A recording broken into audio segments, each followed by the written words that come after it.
Bismillahirrahmanirrahim. Welcome to the next lecture of Information Security and Assurance.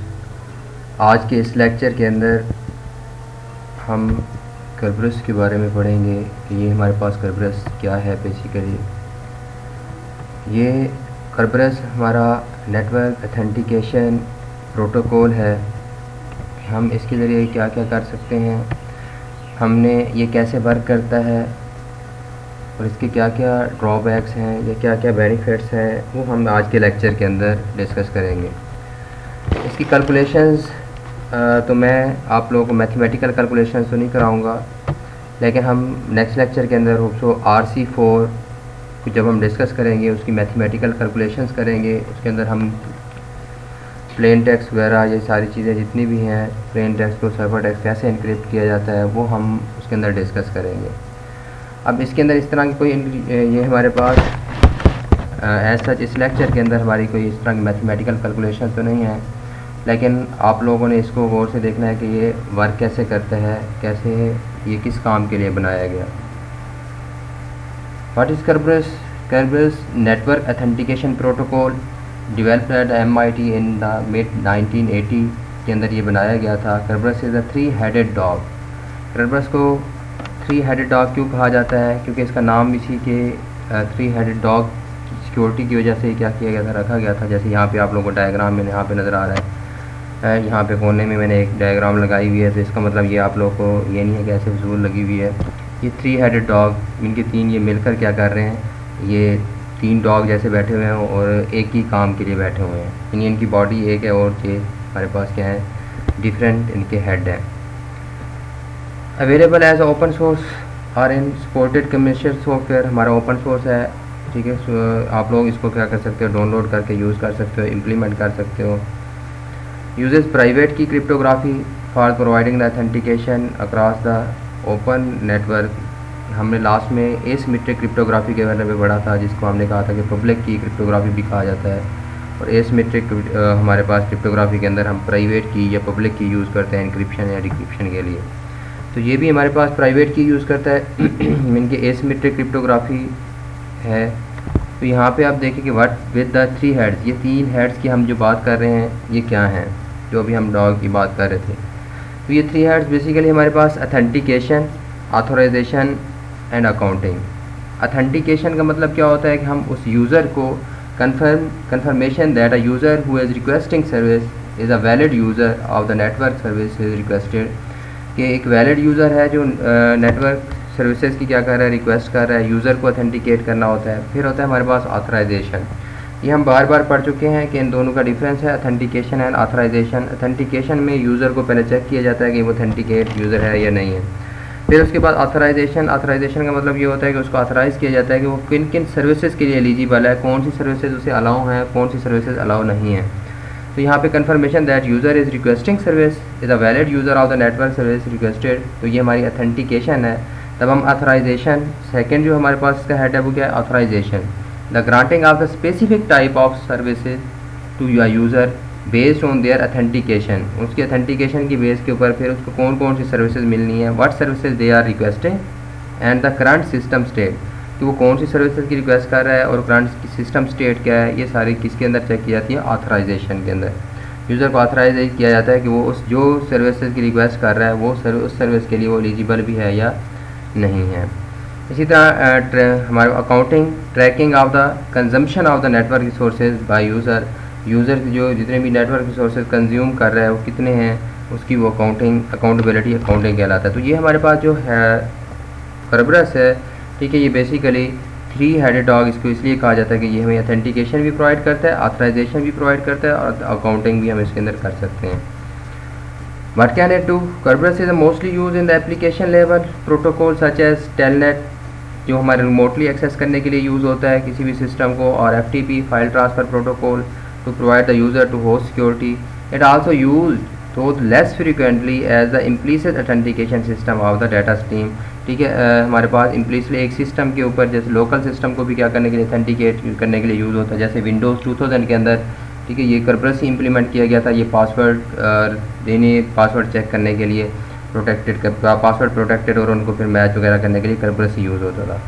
Sock stream और फिर RPC remote procedure call mechanism के अंदर भी क्या होता है, ये यूज़ होता है। It could also be use as a lower level for the host to host security IP protocol, like IP protocol के अंदर आईपी हो गया, यूडीपी और टीसीपी, ठीक है, ट्रांसमिशन कंट्रोल प्रोटोकॉल, इन सब के अंदर क्या क्या किया जा सकता है, ये वाला ये यूज़ होता है। ये उनके अंदर भी हमें सिक्योरिटी प्रोवाइड करता है। ये हमारे पास ISO model level 3 and 4। Also such implementation are currently rare if they exist at all, ठीक है, लेकिन अब इनके अंदर ज़्यादातर आजकल नहीं यूज़ होता, क्योंकि दूसरे हमारे पास काफ़ी सारे प्रोटोकॉल्स आ गए हैं, दूसरे हमारे पास काफ़ी सारे सिक्योरिटी मैकेनिज्म आ गए हुए हैं। फायरवॉल बेस्ड कर्बरस अब फायरवॉल्स और देखिए फायरवॉल्स भी हमें ये चीज़ें प्रोवाइड कर रही होती है, ऑथेंटिकेशन, ऑथराइजेशन, ठीक है, काउंटिंग, और ये इनका फ़र्क क्या है?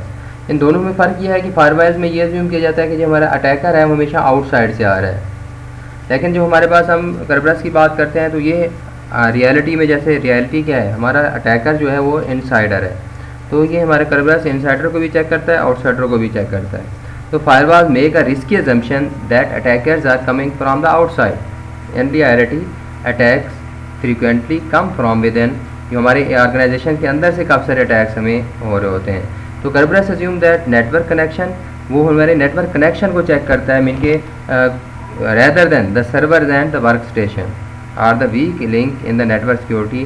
तो हमारे पास जो कि वीक लिंक है, हमारे पास सर्वर हो गया या हमारे पास वर्क स्टेशन हो गए, तो ये हमारा जो कर्बरस है किसको चेक करता है, ये कनेक्शन को। कनेक्शन ही बाद में इस्टेब्लिश होता है। देखिए फायरवॉल हमारे कनेक्शन करा देती हैं, यहाँ हमारे पास ये इसका कनेक्शन ही बाद में होता है। जब हमारे पास ये कैसे बाद में होता है, अभी मैं आप लोगों को अगले डायग्राम के ऊपर समझाऊंगा कि कैसे हमारे पास TGT जनरेट होती है, टिकट ग्रांटिंग टिकट होती है या TG होती है हमारे पास, तो तब हमारे पास जाके इसकी हमारे पास कनेक्टिविटी होती है। अब डिज़ाइन रिक्वायरमेंट्स क्या है, क्यों बनाया गया? Interaction between the host and clients should be encrypted, ताकि हमारे जो इंटरेक्शन है होस्ट और क्लाइंट के दरमियान वो इनक्रिप्टेड हो। Must be convenient for the user के लिए कन्वीनियंट हो। प्रोटेक्ट अगेंस्ट इंटरसेप्टेड क्रेडेंशियल, कि हमारे इंटरसेप्टेड क्रेडेंशियल है, मीन कि जैसे लोग उसको क्या करते हैं, इंटरसेप्ट करते हैं, चेंज करके भेज देते हैं, उससे प्रोटेक्ट किया जा सके इसको। तो यहाँ पे क्रिप्टोग्राफी अप्रोच कौन सी होती है, अभी मैंने आपको बताया, प्राइवेट की यूज़ करता है। Each party uses the same secret key to encode and decode the message. Encode और डिकोड करने के लिए हमारे पास क्या है, ये सेम सीक्रेट की यूज़ करते हैं। मीन के इसके अंदर हमारे पास कौन सी क्रिप्टोग्राफी होगी, सिमेट्रिक क्रिप्टोग्राफी इसके अंदर क्या होती है, यूज़ होती है। Uses are trusted third party which can vote for the identity of the both parties in transaction. यहाँ पे हमारे पास थर्ड पार्टी को हम क्या करते हैं, यूज़ करते हैं, जो ये बताती है कि हमारे पास ये दोनों की आइडेंटिटी, सर्वर्स की भी और क्लाइंट की भी। Parties in the transaction, security of third party is imperative.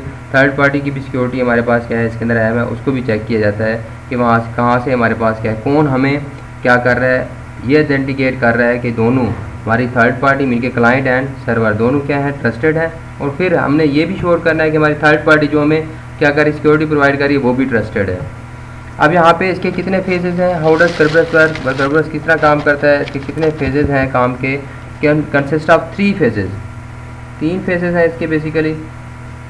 एक हमारे पास क्या है, गेटिंग इनिशियल टिकट, मीन कि जब भी कोई कनेक्शन बनने लगेगा, मैंने आप लोगों को कहा कि हमारे पास कर्बरस वर्क्स ऑन द कनेक्शंस के ऊपर काम करता है। मीन कि जब ये कनेक्शन इस्टेब्लिश होगा, मीन के कोई भी हमारे पास अगर यूज़र और उसके दरमियान देखें, क्लाइंट के दरमियान जो सेशन इस्टेब्लिश होगा, तो ये पहले 3 फेजेस हमारे पास होंगे। गेटिंग द इनिशियल टिकट, पहले इनिशियल टिकट लेगा, user obtain a ticket from the Kerberos, user किससे, कर्बरस से एक टिकट ऑब्टेन करेगा। अब वहाँ हमारे पास सेकंड के ऊपर गेटिंग द सर्वर टिकट, फिर वो सर्वर की टिकट क्या करेगा कि सर्वर को एक्सेस करने के लिए टिकट मिलेगी उसे। User obtain a ticket for a server from, ठीक है, जिसे हम TGS कह रहे हैं, टिकट ग्रांटिंग सर्वर, ठीक है। इसके बाद हमारे पास रिक्वेस्टिंग द सर्विस, उसके बाद तीसरे फेज़ के ऊपर वो जो भी उसने एप्लीकेशन परफॉर्म करनी है या रिक्वेस्ट करनी है, वो सर्विस यूज़ करनी है, उसको क्या करेगा, वो उसकी टिकट लेगा। User present the ticket to a server for the service, फिर जो यूज़र को वो टिकट मिल जाएगी सर्विस की, तो वही टिकट क्या कर देगा, सर्विस को बताएगा कि भाई ये मेरी टिकट है, मैं ये क्या कर सकता हूँ, परफॉर्म कर सकता हूँ, मुझे अलाउ है, तो मुझे ये सर्विस क्या कर दी जाए, परफॉर्म की जाए, तब वो एक जाके सर्विस परफॉर्म कर सकेगा, मिल के एप्लीकेशन को यूज़ कर सकेगा। अब यहाँ पे द टिकट सिस्टम कौन सा है, हैज़ अ की distribution centre KDC। Ticket system के अंदर हमारे पास एक की डिस्ट्रीब्यूशन सेंटर है KDC, containing a database of, अब उसके अंदर सारे डेटाबेसेस हैं, डेटाबेस मौजूद है। KDC हमारे पास की डिस्ट्रीब्यूशन सेंटर के अंदर प्रिंसिपल इनके कस्टमर्स भी वहाँ पे मौजूद हैं, उनकी सर्विसेज भी मौजूद हैं और इंक्रिप्शन कीज उनकी क्या है मौजूद हैं। अब यहाँ पे इसकी वर्किंग देखें कि हमारे पास how does Kerberos work, ticket granting ticket के initial issuance of the ticket granting ticket. सबसे पहले हमारे पास टीजीटी टिकट ग्रांटिंग टिकट। अब यूज़र पहले क्या करेगा, ये हमारे पास क्लाइंट है। अब इसके पास क्या है, इस क्लाइंट को क्या पता है, यूज़र नेम पता है और उसके क्या है यूज़र पासवर्ड पता है कि उसका हमारे पास ईमेल के जैसे हमारे पास यूज़र है, मेरे पास क्या है एक मुझे यूज़र नेम दूंगा और उसको पासवर्ड दूंगा। अब ये यूज़र नेम और जो हमारे पास पासवर्ड है ये request for client authentication TGT जो हमारे पास है, ठीक है, टिकट ग्रांटिंग टिकट और करंट टाइम, यानी ये मैसेज जो है हमारे पास किसके पास चला जाएगा, हमारा अथेंटिकेशन सर्वर के पास। जो अथेंटिकेशन सर्वर है वहाँ पे क्या चीज़ें मौजूद हैं, उसके अंदर सारे यूज़र भी मौजूद हैं, उनकी सर्विसेज नेम भी मौजूद है, पासवर्ड भी क्या है इसके पास मौजूद है। अगर यहाँ से यूज़र अथेंटिकेट हो जाता है, अथेंटिकेशन सर्वर के पास चला जाएगा, तो ये क्या करेगा, ये यहाँ पे गुड फॉर लिमिटेड ड्यूरेशन ये उसको एक टिकट दे देगा। ये हमारे पास लिमिटेड टाइम के लिए जो आमतौर पर पहले हमारे पास कर्बरस के अंदर 8 ओवर्स होते हैं, 8 ओवर्स के लिए क्या कर देगा, एक टिकट जनरेट कर देगा, मीन के एक सेशन टिकट देगा जो कि एक लिमिटेड टाइम के लिए होगी। उस टाइम के बाद वो टिकट क्या हो जाएगी, एक्सपायर हो जाएगी, उसका कनेक्शन क्या हो जाएगा, एक्सपायर हो जाएगा, तो उसको दोबारा यूज़र नेम और पासवर्ड दोबारा अथेंटिकेट करना पड़ेगा। तो इसी तरह ये टिकट जब इसको मिल गई, ticket granting ticket TGT contain TG की, उसके अंदर टीजी की मौजूद होगी, टिकट ग्रांटिंग की मौजूद होगी। अब वो encrypted with the user password, उस यूज़र पासवर्ड उसके साथ क्या कर देगा, इनक्रिप्ट कर दिया जाएगा। अब ये किसको मिल गया, क्लाइंट को मिल गया, मीन के ये पहला फेज़ था, यूज़र ने रिक्वेस्ट की, ठीक है, यहाँ पे अथेंटिकेट सर्वर ने यूज़र को अथेंटिकेट किया उसके यूज़र नेम और पासवर्ड की बेस पर और उसको एक टिकट जनरेट कर दी फॉर लिमिटेड टाइम टीजीटी। अब यहाँ से ये टीजीटी इसको मिल चुकी। अब यूज़र नेम इसके पास क्या है, क्लाइंट, अब क्लाइंट के पास क्या आ चुका है, यूज़र नेम भी मौजूद है, पासवर्ड मौजूद है और उसके पास टीजी की भी मौजूद है जो अभी वहाँ से आई थी। अब ये दोबारा यही चीज़ें इनक्रिप्टेड विद टीजी की ये भेज देगा, यूज़र नेम सर्विस की रिक्वेस्ट करेगा कि मुझे ये सर्विसेज क्या करनी है, परफॉर्म करनी है, और उसके साथ करंट टाइम ये किसके पास जाएगी, ये हमारा जो सर्वर है टिकट ग्रांटिंग सर्विस, कि अब सर्विस की जिस सर्वर ने हमारे पास टिकट ग्रांट करनी है कि ये सर्वर उसको ऑथराइज़ करना है। बेसिकली पहले फेज़ के अंदर अथेंटिकेशन थी, यूज़र को अथेंटिकेट किया जा रहा था कि यूज़र अथेंटिक है नहीं है। अब दूसरा फेज़ जो हमने 3 हेडेड डॉग पढ़े हैं, तो दूसरा यहाँ पे फेज़ है ऑथराइजेशन हो रही है। अब उसने सर्विस की रिक्वेस्ट की, ये जो सर्वर है ये उसको चेक करेगा कि इस सर्विस के लिए जो उसने रिक्वेस्ट की है वो ऑथराइज है या नहीं है, और ये भी चेक करेगा कि ये यूज़र जो है जिस सर्विस की रिक्वेस्ट कर रहा है वो अथेंटिक है कि नहीं है। वो पिछले फेज़ में हो चुका होगा तो यहाँ से उसको टिकट मिल चुकी होगी, इसके साथ टिकट अटैच है जो ये बता रही है कि ये अथेंटिक यूज़र है। अब उस सर्विस को चेक करना है, अब उस सर्विस को क्या करेगा, चेक करेगा जब ये सर्विस, ठीक है, इसके पास सारी चीज़ें मौजूद हैं इस सर्वर के ऊपर, टीजीटी ग्रांटेड, टीजीटी एक्सपायरेशन के कब एक्सपायर होगी, कितने टाइम के लिए इसको टिकट मिली है, ठीक है, उसके बाद टीजी कीज़ क्या है, एएस कीज़ क्या है हमारे पास। तो यहाँ पे मिनी के सर्विसेज की जो है वो हमारे पास अथेंटिकेट सर्विस कीज़, तो वो अब यहाँ से ये क्या कर देगा, टिकट ग्रांटिंग सर्विस उसे मिल जाएगी, टिकट ग्रांटिंग सर्विस मिल जाएगी। अब इसके पास क्या क्या चीज़ें मौजूद है, सेशन की हमारे पास मौजूद है, ठीक है, ये ग्रांट कर देगा कि इसका ये सेशन है और इसकी ये की है। Ticket for the request service, ये टिकट दे देगा कि ये रिक्वेस्टेड सर्विस के लिए एलिजिबल है, ठीक है, यानी उसको अथॉरिटी दे देगा कि भाई ये जो है इसने जिस सर्विस के लिए रिक्वेस्ट कर रहा है ये इस रिक्वेस्ट कर सकता है, परफॉर्म कर सकता है। अब यहाँ पे इनक्रिप्टेड की विद टीजी जो पिछले वाली थी वो वाली टीजी की भी साथ अटैच होगी, टिकट ग्रांटिंग की इनक्रिप्टेड विद ये हमारे पास अथेंटिकेट सर्विस की भी इसके साथ क्या होगी, अटैच होगी। अब ये किसको मिल जाएगा, यानी एक पूरा एक टोकन इसको मिल गया, ठीक है, ये क्लाइंट को। अब क्लाइंट क्या करेगा, जो एप्लीकेशन सर्वर होगा हमारे पास जहाँ पे हमारी सर्विसेज क्या करनी है, परफॉर्म होनी है, तो वो हमारा एप्लीकेशन सर्वर को ये रिक्वेस्ट करेगा, ये सारी चीज़ें सारे क्रेडेंशियल उसके पास होंगे, यानी हमारे पास टीजी की भी होगी, एस कीज़ भी होगी, ठीक है, यहाँ पे जो उसने क्या की होगी, ticket for request service contain the session की भी मौजूद होगी, अथेंटिकेटर, सारी चीज़ें ये किसके पास जाएंगी, एप्लीकेशन सर्वर के पास। अब यहाँ पे इट्स ऑन एएस कीज़, इसकी अपनी क्या होती है, अथेंटिकेशन सर्विस की होती है जो ये चेक करेगा, और उसके बाद इन दोनों यूज़र का सेशन क्या हो जाएगा, मेंटेन हो जाएगा। अब देखें 3 फेजेस के अंदर हुआ है हमारे पास, फिर मैं पहले अथेंटिकेशन हुई, फिर उसकी ऑथराइजेशन हुई, इनकी सर्विसेज की एलिजिबल है कि नहीं है, ऑथराइजेशन के बाद फिर उसने किससे रिक्वेस्ट की, एप्लीकेशन सर्वर के बाद, तो एप्लीकेशन सर्वर आप उसे उन चीज़ों को चेक करते हुए उसकी हमारे पास टिकट ग्रांटिंग टिकट टीजीटी भी चेक की उसने, एएस की भी चेक की, तो इसकी बेस पर उसको सर्विसेज प्रोवाइड करना शुरू कर दें। तो ये बेसिकली क्या था, वर्किंग थी कर्बरस की, कि कर्बरस कैसे वर्क करता है। तो इसकी एप्लीकेशन क्या है, हम 3 इसकी डिफरेंट एप्लीकेशन है, किस काम के लिए यूज़ करते हैं, why we use Kerberos, authentication, authorisation, confidentiality within network and small set of networks. तो ये इसकी सारी एप्लीकेशन है जहाँ जहाँ हमारा क्या हो सकता है, कर्बरस यूज़ किया जा सकता है। अब इसकी वीकनेसेस क्या है एंड उसके सोल्यूशन क्या है वीकनेसेस के।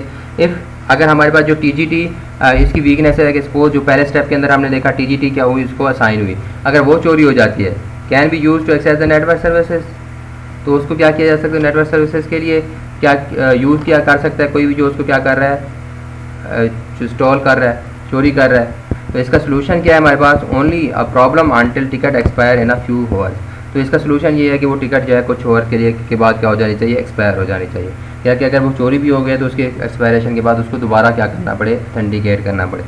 अब यहाँ पे subject to directory dictionary attack, इसके बाद डिक्शनरी अटैक हो सकता है, ठीक है। अब यहाँ पे जब डिक्शनरी अटैक, इसका सोल्यूशन क्या है, time stamp require hacker to guess in 5 minutes, ठीक है। तो ये हमारे पास टाइम स्टैम्प लगा दें, इसके ऊपर टाइम स्टैम्प हमारे पास क्या होगी, हैकर के लिए गेस करना थोड़ा सा मुश्किल हो जाएगा।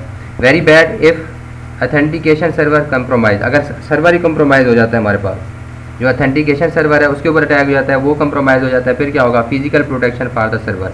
तो हमारे उस सर्वर के लिए क्या होनी चाहिए, फिजिकल प्रोटेक्शन होनी चाहिए, कोई लॉक, जैसे हम फिजिकल सिक्योरिटी पढ़ चुके हैं, तो फिजिकल सिक्योरिटी के अंदर हमने ये सारी चीज़ें कवर अप की हुई हैं। बेनिफिट्स क्या है करबरस के, standard base strong authentication provide करता है हमें पास, ब्रॉड ऑपरेटिंग सिस्टम सपोर्ट, हर तरह के ऑपरेटिंग सिस्टम को सपोर्ट करता है, provide for the single sign on SSO capability, password never traverse the network, password हमारे ट्रैवर्स नहीं होते नेटवर्क के ऊपर, password guessing more difficult, password को गेस करना क्या है, मुश्किल है, stolen authentication ticket are hard to reuse, जो हमारे अगर ऑथेंटिकेशन टिकट चोरी भी हो जाते हैं उसको रीयूज़ करना क्या है, मुश्किल है, क्योंकि ये एक्सपायर हो जाती है। ये इसके फ़ायदे हैं।